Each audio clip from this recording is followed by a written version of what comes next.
Sen payızını gözlemez yarpak, düşer budağından qarışar otak. Deyir seviləni tez alar torpaq, dərd nə şeirə sığar, nə də kin otar. Bir də doğularsan, bir də ölərsən, bir ömür içində neçə min kərə. Bir də gözlərindən leysan ələrsən, o yaşıl yarpağın düşdüyü yerə.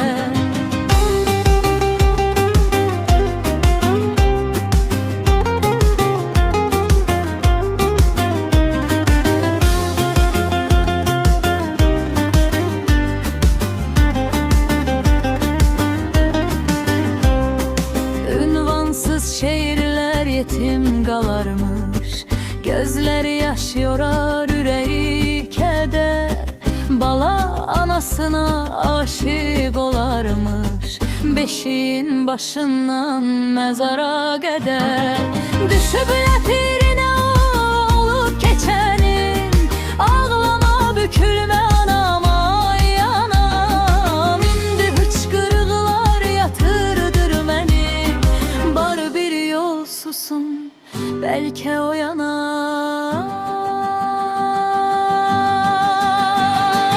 Bir de doğularsan, bir de ölersen, bir ömür içinde neçə min kere. Bir de gözlerinden leysan ələrsən, o yaşıl yarpağın düştüyü yere.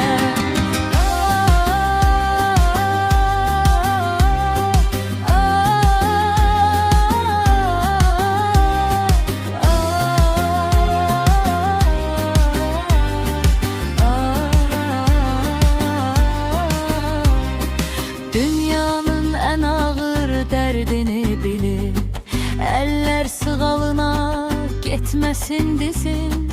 Bir de gözünüzün yaşını silip, bir de elinizden öpürem sizi.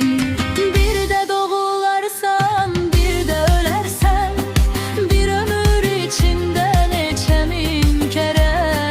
Bir de gözlerinden leysan ələrsən, o yaşıl yarpağın düştüyü yere.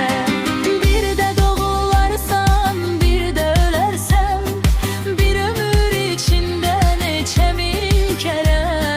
Bir de gözlerinden leysan ələrsən, o yaşıl yarpağın düştüyü yere.